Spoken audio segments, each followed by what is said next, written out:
welcome to All About Agatha, the podcast dedicated to reading and ranking every single mystery novel written by the Queen of Crime, Dame Agatha Christie. I am Kemper Donovan. I'm Catherine Broback. And this week, we are discussing a short story. Not just any short story, a Miss Marple short story. So Kemper is very excited about this. The marpling is happening. When we last left off with our dear, dear Miss Marple, if you're Kemper, and Dark Marple, if you're Catherine, we were in the middle of this collection known as the 13 Problems. The first 6 stories were the Tuesday Night Club, and we read all 6 of those. And then within this larger collection, there's a little bit of a pivot, I would say, a little bit of a shift, because it's a different assortment of 6 people that then proceed to tell stories to each other in exactly the same manner that the original Tuesday Night Club did. It's just not quite the Tuesday Night Club. We've got 2 of the 6. We right? do. We do have 2 of the 6. We are thankfully without Mr. Raymond West, which I think that we can all agree is a blessing. No Joy/Joan. She's off planning her wedding to Mr. West. But we do have Sir Henry Clithering and, of course, Miss Marple. And, of course, Sir Henry Clithering was the most useful of the other members of the Tuesday Night Club because he was, in fact, the former head of Scotland Yard. Correct. So we still have his expertise and experience to draw on quite conveniently. But we are, instead of in Miss Marple's parlor, we are at a little dinner party hosted by the Bantrys. Indeed.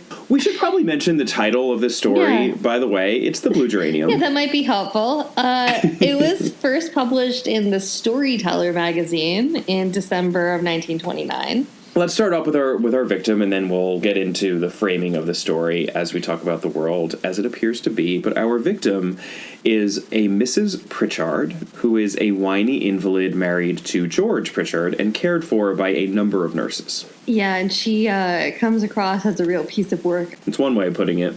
That is one way of putting it. So our suspects are her husband, and he's a little bit hounded, and apparently everybody in this story thinks that he would be totally justified in bashing his wife's head in with an axe. Next, we have Nurse Copling, who is Mrs. Pritchard's current nurse. So she is the lucky lady who gets to deal with Mrs. Pritchard all day long. Well, and she was also her former nurse. So she was the nurse once before, then she got fired, then there was another nurse, and so now she's back again. And that nurse got fired, and now good old Nurse Copling is back again. And then we have Zarita, the fortune teller, who is a fortune teller recommended apparently by the last nurse, Nurse Carstairs, who's the one who Mrs. Pritchard had a falling out with. And so Zarita, the fortune teller, comes to the house to do a consultation and then subsequently sends her warning letters. Finally, we have Jean Instow, who was a longtime friend of George Pritchard and who also has a little bit of a crush on him. So that is a female Jean. Mm-hmm.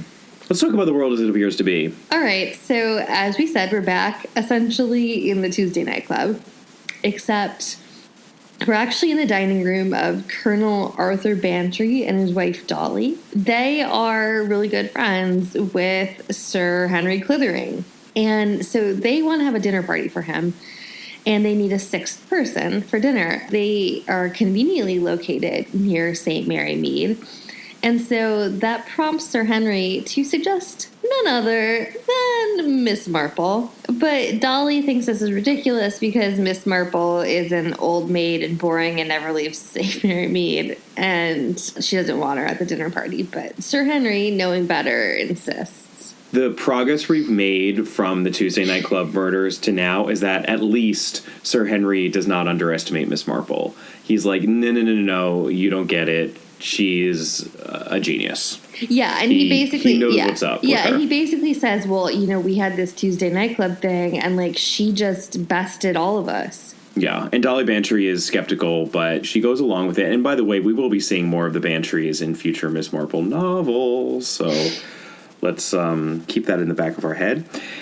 So the dinner party, we obviously have the Bantrys and Sir Henry and Miss Marple, but we also have 2 others, Jane Hellier, or I guess it could be Hellier. Do you think that she insists on a Frenchified pronunciation of her name? Probably. She's an actress. Yeah, Jane. What? An actress? No, except unfortunately, because this is a Tuesday nightclub redux, we can. Jane's not murdering anybody in this story, I'm afraid. Yeah, and it is a bit of a spoiler, but it's sad that there's no moment within this collection where a murder happens at the actual telling of the stories. That would be fantastic. And if that happened, then Jane Hellier would be prime suspect. Yes, I did it. I killed Yvette.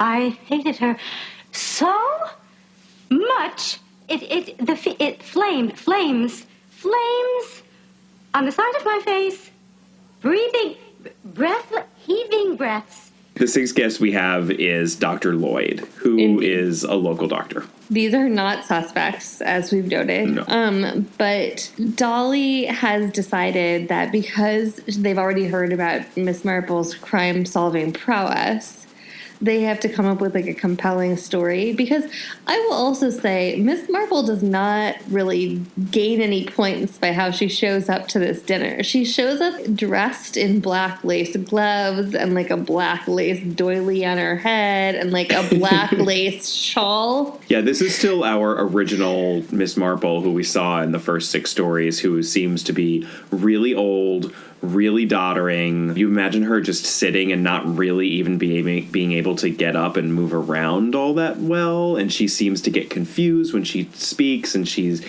easily embarrassed when everyone starts paying attention to her. And this is just not the way that Miss Marple is presented in future novels. It's interesting. Really not. And also you can see why maybe you wouldn't want to have her at your dinner party. Well, Dolly Bantry is basically like, you need to show me the receipts. Yes, correct. Miss Marple. Correct. Because I heard that you had all of these crime-solving skills, and you know what? Show them.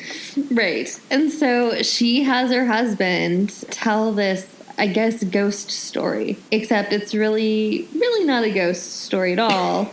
But it's about the death of their friend George Pritchard's wife. Basically, it turns out that his wife was a massive nag who everyone wanted murdered. Fun! Yeah, this is where they say, I truly believe that if George Pritchard had murdered his wife in cold blood, and it is a key difference, by the way, between the original story and the adaptation, which we will get to, because this is, I think, the only Miss Marple short story that we've read thus far that actually has its own adaptation. But in the adaptation, they say anyone would acquit him. But in the story, it very specifically says any female juror would acquit him, which I think is an interesting difference. And I get why they changed the adaptation, because that is a nasty little bit of, well, women know how women can be. It very much is. And Dolly especially wants to, like, double down on that point.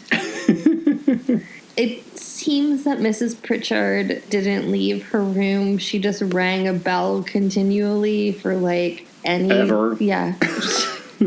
So she's, like, stuck in her flower power bedroom, heavy-duty wallpaper, covered in flowers, with a bell that she rings at all times. Do you know what I imagine her as? Even though we're ultimately supposed to feel sympathetically toward her, in Whatever Happened to Baby Jane, when Blanche, played by Joan Crawford, the bedridden sister, yes, she has this buzzer.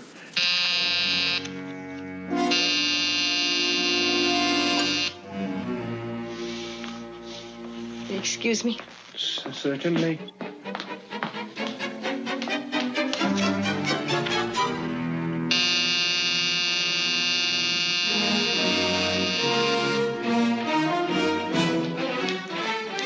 Spoil everything. I imagine Betty Davis's kabuki made-up face just grimacing in annoyance as the buzzer goes off. Like, that's what it feels like when Mrs. Pritchard rings that bell over and over again all day.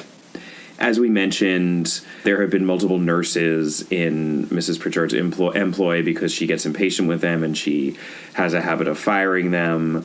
And, we had Nurse Copling had been working for her for some period.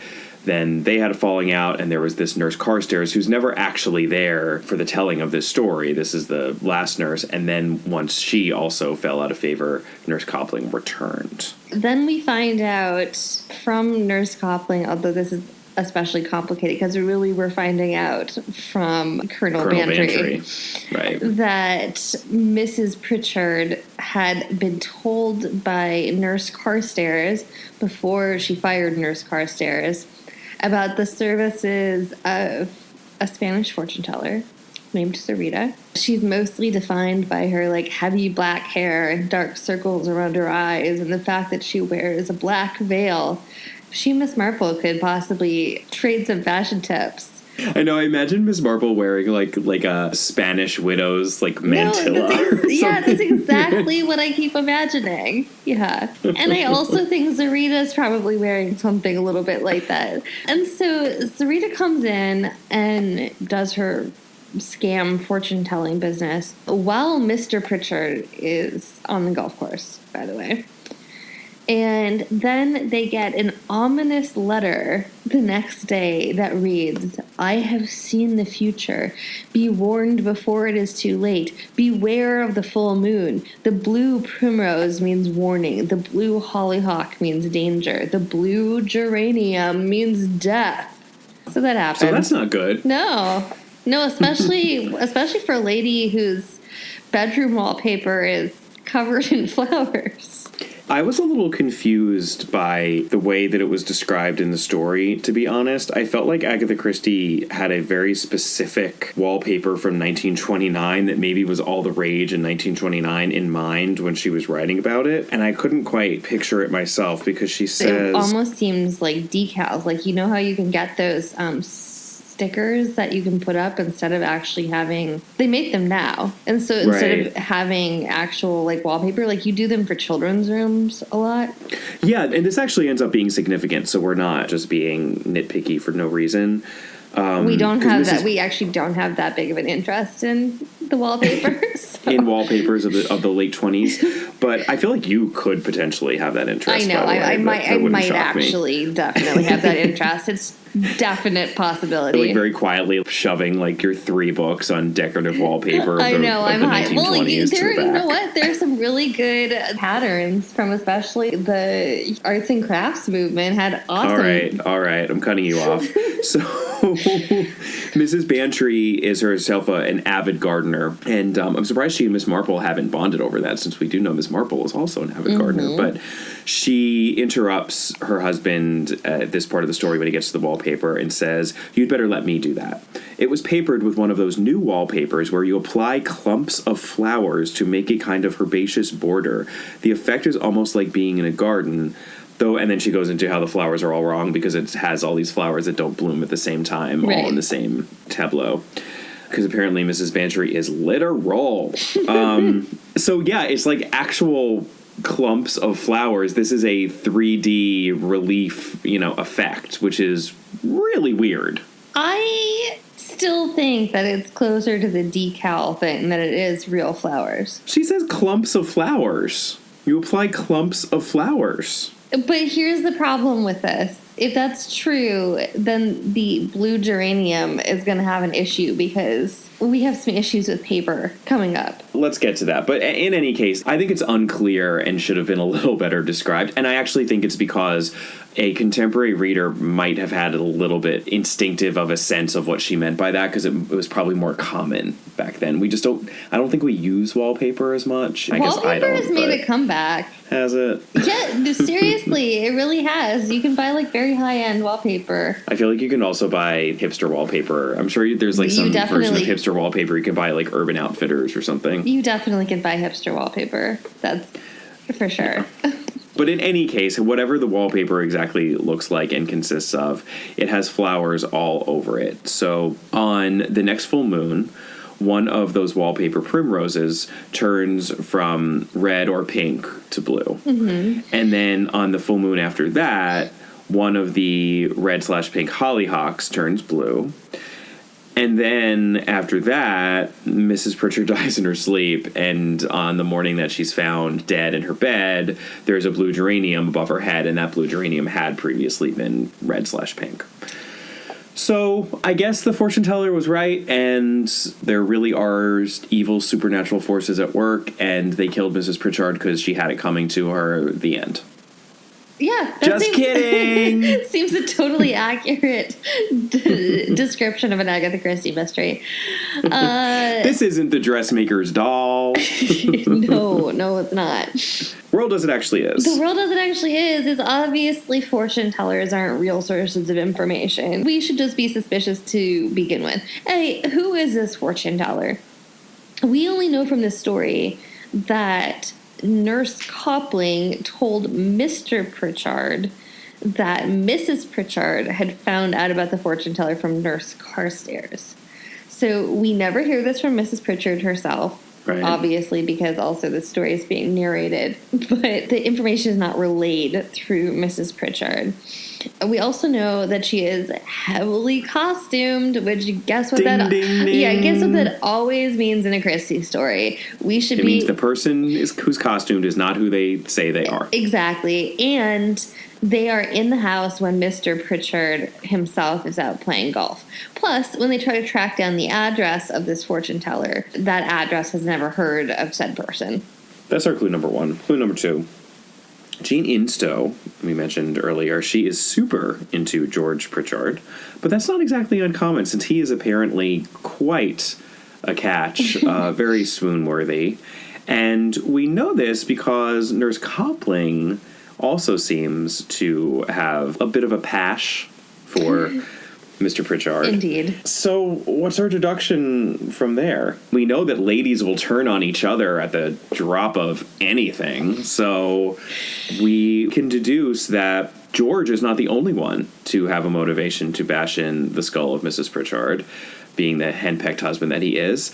Jean Instow or Nurse Copling or, heck, pretty much any other female in the story possibly could have bashed her head in as well. You kind of have to wonder, I have to say, what did George Pritchard see in Mrs. Pritchard if she's that horrible? Like, how was he married to her? Jean Instow is his childhood friend, supposedly. Well, the adaptation deals with that problem in a bit of a Christie-like way, in that they essentially just imply that she used to be really thin and hot, and now she's fat. I mean, yes, but the short story doesn't. And also, I would like to just overlook that because it makes me feel really bad. Clue number 3. Yeah, clue number 3. How might flowers mysteriously turn blue if the answer is not ghosts?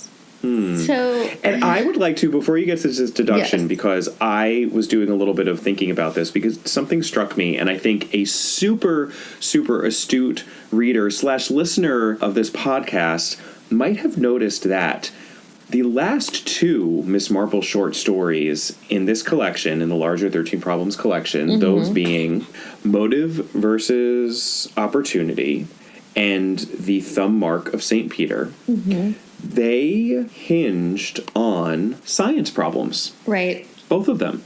In Motive versus Opportunity, that was our disappearing or evanescent ink situation. So Miss Marple remembered that from her childhood, and it was a trick of substances or chemicals that are used to perform a certain illusion. And then in The Thumb Mark of St. Peter, which was Miss Marple's own story, we had her looking up terms in medical texts and figuring out the antidote to a certain poison, that being pilocarpine. That was an extremely sciencey problem.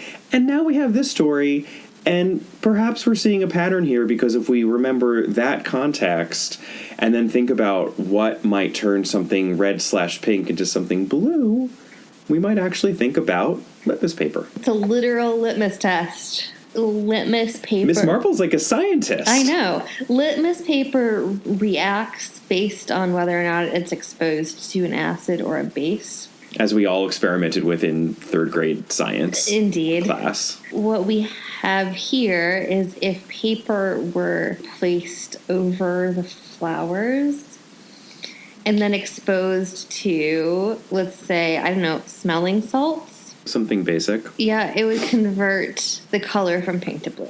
When the environment turns more acidic, it goes red, and when it turns more basic, it goes blue, right? So we know that it has to be some sort of an alkaloid base kind of material. Right. And that's where all of our carping, or our pilocarping, one could say,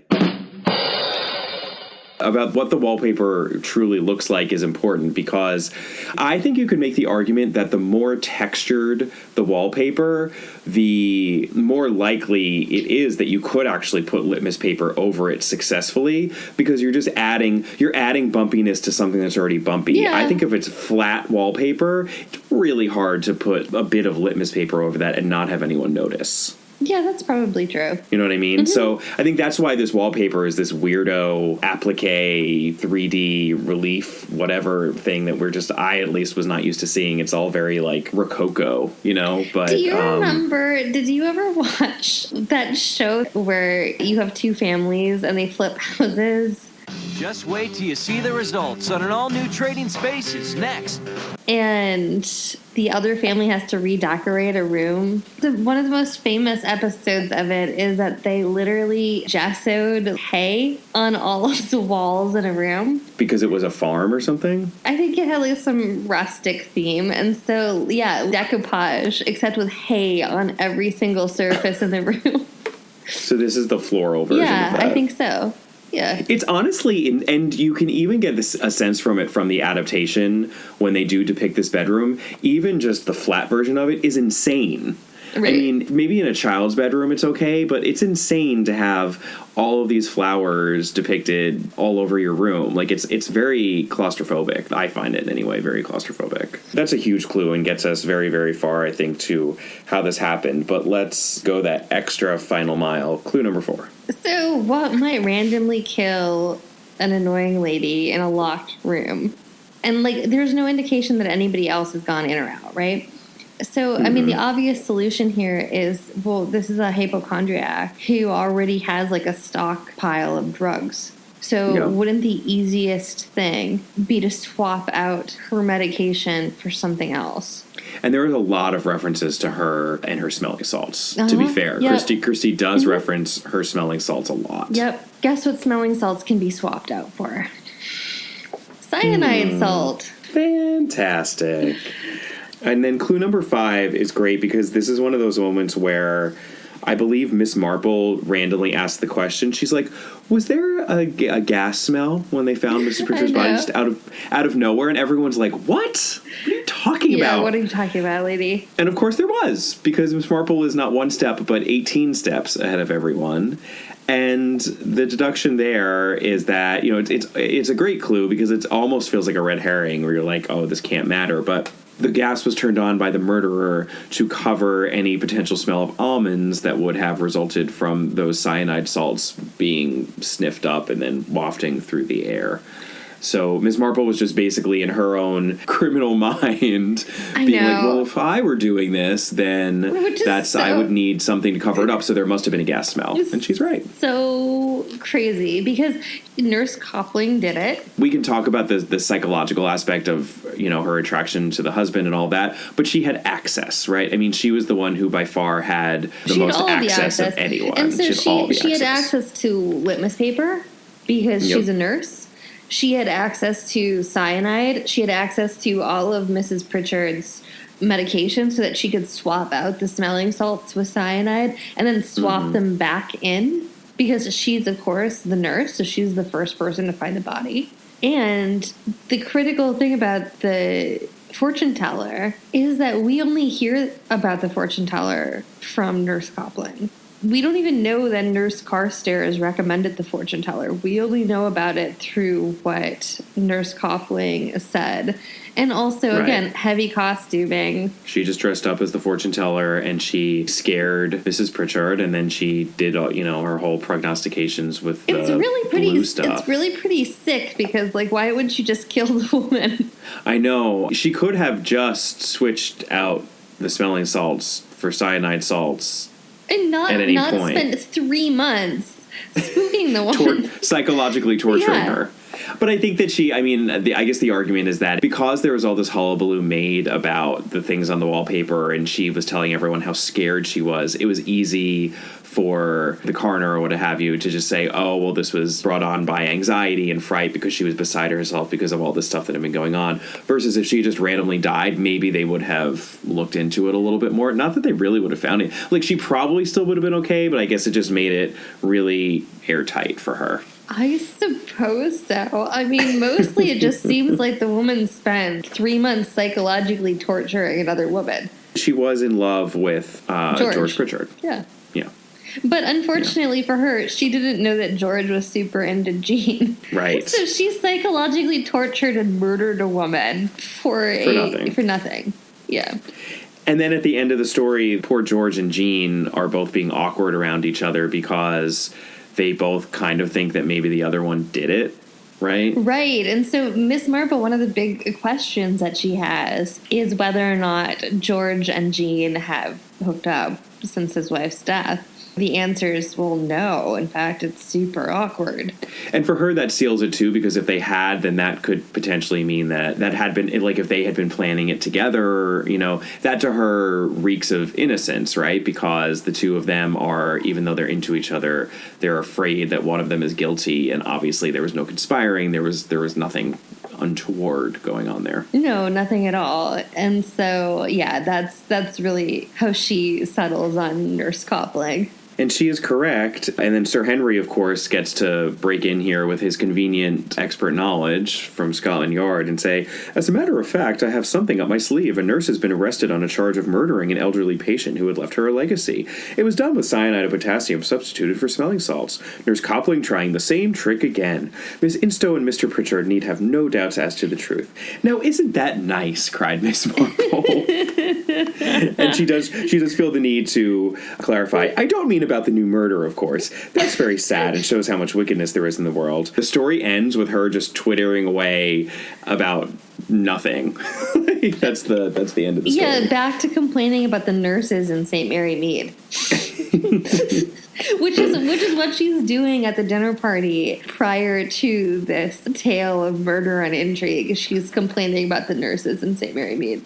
I will say, before we move on to the adaptation, I did feel, Catherine, that Miss Marple was speaking directly to you in the middle of this story. Yes, through the page, reaching out to you. When Sir Henry Clithering jokes, he says, Miss Marple, you frighten me. I hope you will never wish to remove me. Your plans would be too good. So he's basically calling her out as Dark Marple. Miss Marple looked at him reproachfully. I thought I had made it clear that I would never contemplate such wickedness, she said. That's exactly what a Dark Marple would say. She also, by the way, one page earlier, makes it very clear that she doesn't even like killing wasps. She says, "You see, if I were going to kill anyone." It gave me. It was like a trigger warning. I was like, oh no, not more wasps.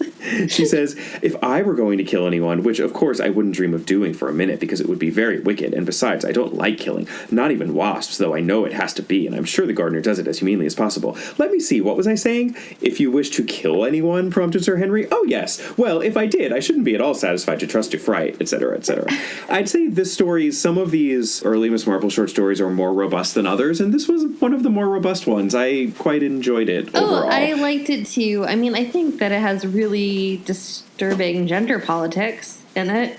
Yeah, I mean, there's a lot, that woman-on-woman thing is certainly there, and it's bizarre, and it's not only inside the story, but we get the sense from, like, Dolly Bantry hated Mrs. Pritchard and was not really all that upset that she was murdered. Yeah, it is bizarre, and I did share, by the way, your reaction to the mention of wasps.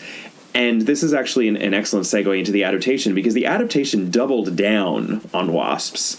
Not only does the adaptation begin with Miss Marple and a gardener in a shed, and the gardener is killing wasps with potassium cyanide. We have, like, close-ups of wasps. There's just all sorts of wasps. Then there's this whole runner about a woman in the war who essentially stole goods and just did kind of bad things, and people called her the Wasp. So there's this whole wasp runner going on, and after Death in the Clouds, I was like, enough of the wasps, come on. Agatha Christie really loves her wasps, doesn't she?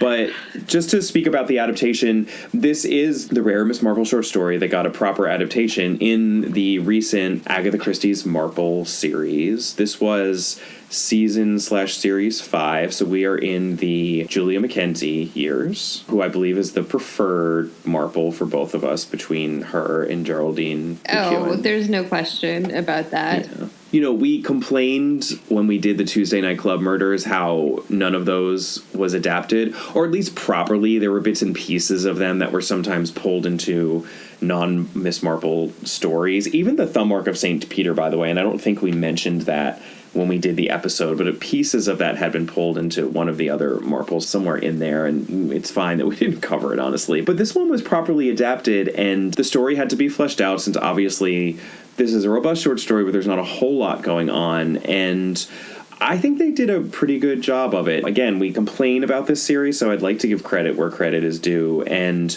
they filled out the cast of characters. There's a whole backstory in terms of Mrs. Pritchard having a sister, and she essentially stole her sister's fiancé, who is now George Pritchard. So her sister is a major character, and we have a vicar who's a character and humiliated by Mrs. Pritchard early in the episode, so he hates her, and all of the servants hate her. And there are 2 other murders that happen, or there's a suicide and a murder. It turns out to be suicide and a murder.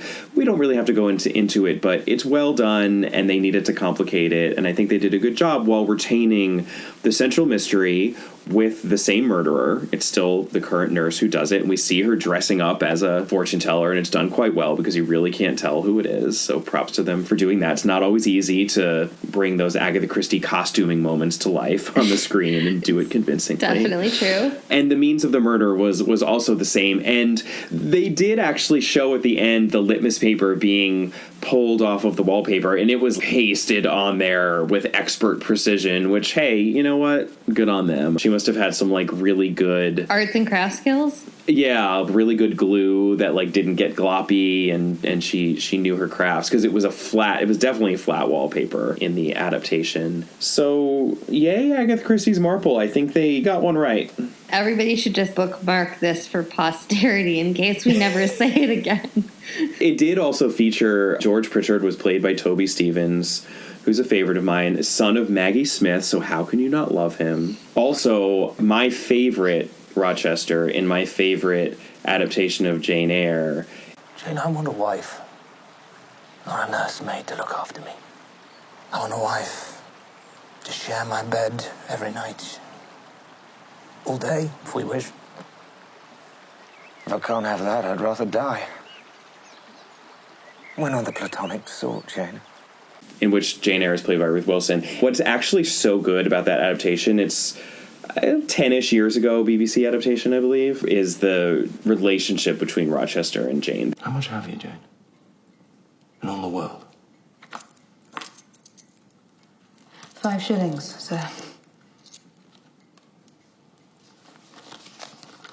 Here. Take £50. No, sir. You only owe me 15. I have no change. I don't want change, Jane. You know that. Take your wages. You're right. Better not give you all that. I'd stay away for 3 months. Here. There's 10. Wasn't that enough? Yes, sir. But you still owe me 5. Then come back for it. That, compared to the Cary Fukunaga, Mia Wasikowska, Michael Fassbender disaster, I hate that movie. I'm sorry. I guess that movie could stand on its merits as something different, but as an adaptation of Jane Eyre, I loathe that movie. Do not watch that movie. Watch that miniseries with Ruth Wilson and Toby Stevens. Can I make a confession? What? I don't like Jane Eyre. I know. I knew you were going to say that because you've told me that before. I try to ignore it. I know, and you're totally right to do so. Well, do you like Wuthering Heights? Yeah. Lily, I am Heathcliff. Not as a pleasure, but as my own being.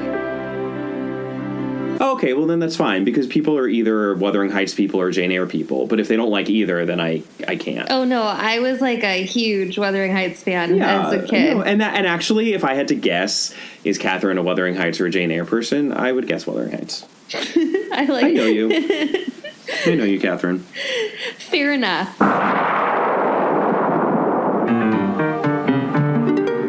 Well, and on that pleasant, companionable note, I think we are done with the Blue Geranium. Next episode, we will be discussing our next novel, The ABC Murders. So in the meantime, please do reach out and contact us via email at allaboutthedame@gmail.com or on Facebook. Our Facebook page is All About Agatha, and we are on Twitter at All About the Dame. We're also on Instagram at All About Agatha, and Catherine individually is on Twitter at Brobcat. And please take a moment to rate and review us wherever you're listening to this podcast. We really, really appreciate it. And we will see you next time. Bye. Bye.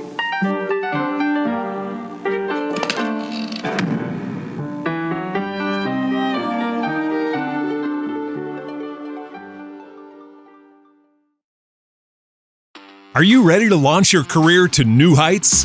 Visit careers.dish.com/technician now and uncover a world of exciting opportunities waiting just for you. From cutting-edge technology to a supportive work environment, Dish has everything you need to thrive. Don't wait any longer to kickstart your next opportunity. Apply today and join the Dish family where innovation meets opportunity. Visit us online at careers.dish.com/technician. Your future starts now.